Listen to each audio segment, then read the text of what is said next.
السلام علیکم۔ مور کو جنت سے کیوں نکالا گیا؟ مور جتنا اب خوبصورت ہے اس سے کئی زیادہ جنت میں خوبصورت تھا۔ مور کی خوبصورتی پہ سبھی پرندے فدا تھے، لیکن ان سب خوبیوں کے باوجود مور سے ایسی کون سی خطا ہو گئی تھی جس سے اللہ تبارک و تعالیٰ نے مور کو جنت سے نکال دیا۔ اللہ تبارک و تعالیٰ نے جب حضرت آدم علیہ السلام اور اماں حوا کو پیدا فرمایا، اس کے بعد ان کو جنت میں بیچ دیا۔ وہ دونوں جنت میں بہت ہی پرسکون رہتے تھے، بہت ہی لذیذ میوے پھل کھایا کرتے تھے، لیکن ایک اناج جس کو کھانے سے اللہ پاک نے انہیں منع فرمایا، اور وہ اناج گندم تھا۔ چونکہ شیطان حضرت آدم علیہ السلام کی وجہ سے ہی جنت سے نکالا جا چکا تھا، اسی وجہ سے شیطان کی حضرت آدم علیہ السلام سے دشمنی ہو گئی تھی۔ شیطان یہ چاہتا تھا کہ وہ کسی بھی طرح حضرت آدم علیہ السلام کو جنت سے نکال دے، اور ساتھ میں اماں حوا کو بھی جنت سے نکال دے۔ جب شیطان کو یہ خبر ہوئی کہ حضرت آدم علیہ السلام کو تمام میوے کھانے کی اجازت ہے لیکن گندم کھانے کی اجازت نہیں ہے،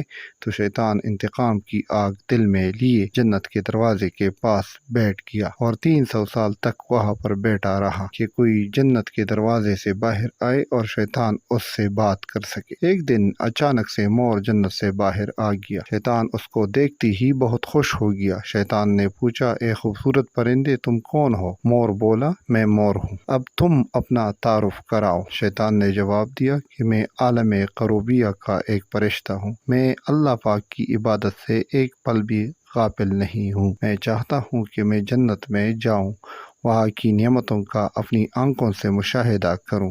شیطان مور سے کہنے لگا کہ تم مجھے جنت کے اندر لے جاؤ، میں تمہیں 3 ایسی باتیں بتاؤں گا جس سے تمہیں ابدی زندگی حاصل ہو جائے گی، تمہیں بڑھاپا اور بیماری نہیں آئے گی، تم ہمیشہ جنت میں ہی رہو گے۔ شیطان کی یہ باتیں سن کر لالچ میں آ کر مور نے کہا کہ مجھ میں تو اتنی طاقت نہیں ہے کہ میں تمہیں جنت کے اندر لے جاؤں، لیکن ایک سانپ میرا دوست ہے، وہ شاید تمہاری مدد کر سکے۔ یہ کہہ کر مور سانپ کے پاس آیا، اس کو ساری بات بتائی۔ سانپ بھی شیطان کی باتوں سے بہت خوش ہو گیا، پھر شیطان کو اپنے منہ میں چھپا کے جنت میں داخل ہو گیا، اور یوں شیطان اپنی چال میں کامیاب ہو گیا۔ جنت کے تمام نگہبانوں کو یہ معلوم تھا شیطان یہ چال چل رہا ہے اور جنت میں داخل ہو چکا ہے۔ فرشتے شیطان کو جنت سے نکالنے لگے، تبھی اللہ پاک کا حکم ہوا کہ اس کو ابھی تک جنت میں ہی رہنے دیا جائے۔ وہ فرشتے اللہ تبارک و تعالیٰ کے حکم سے رک گئے۔ شاید یہ حضرت آدم علیہ السلام کا امتحان تھا۔ شیطان حضرت آدم علیہ السلام کے پاس اور اماں حوا کے پاس جا کر اپنی محبت کا اظہار کرنے لگا۔ وہ دونوں ہی شیطان کو پہچان نہ سکے، کیونکہ ماضی کے مقابلے میں شیطان کی شکل تبدیل ہو چکی تھی۔ شیطان کہنے لگا کہ میں چاہتا ہوں کہ آپ دونوں ہمیشہ جنت میں اسی طرح زندگی گزارے، ہمیشہ خوش رہے۔ حضرت آدم علیہ السلام اس کی بات بہت غور سے سننے لگا۔ شیطان نے کہا، اگر آپ میری بات مان جائے تو آپ کو جنت کی اور بھی تمام سہولتیں ملیں گے۔ حضرت آدم علیہ السلام شیطان کے بہکاوے میں آ کر کہنے لگے کہ یہ کس طرح ممکن ہے؟ شیطان کہنے لگا کہ گندم کا دانہ اگر آپ دونوں چکھ لے تو آپ کو ابدی حیات حاصل ہو جائے گی اور آپ جنت میں ہی رہیں گے۔ یہ بات سن کر حضرت آدم علیہ السلام کے دل میں رجحان پیدا ہوا، لیکن ان کے دل میں اللہ کی نافرمانی کا خوف غالب آ گیا۔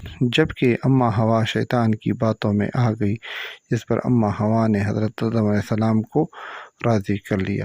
پھر اس کے بعد ان دونوں نے اس گندم کے دانے کو چکھ لیا۔ جیسے ہی گندم کا دانہ ان کے اندر گیا تو دونوں کے سطر واضح ہو گئے، جس کے بعد دونوں اپنے اپنے سطر چھپانے لگے اور خوف خدا سے کانپنے لگے۔ اسی دوران اللہ تبارک و تعالیٰ نے فرشتوں کو یہ حکم دیا کہ حضرت آدم علیہ السلام اور اماں حوا دونوں کو زمین پر اتار دو۔ حضرت آدم علیہ السلام کو سری لنکا کے قریب نیچے زمین پہ بھیج دیا، جبکہ اماں حوا کو جدہ کی سرزمین پر اتارا گیا۔ جن خوبصورت پیروں سے چل کر مور شیطان کو جنت کے اندر لے کر آیا تھا، وہی خوبصورت پاؤں اللہ پاک نے مور سے لے لیے۔ سانپ جو اپنے منہ میں شیطان کو چھپا کر لایا تھا، اس کے منہ کی خوبصورت خوشبو کو چھین کر اس میں زہر ڈال دیا گیا۔ پھر مور کے ساتھ ساتھ سانپ کو بھی جنت سے نکال دیا گیا۔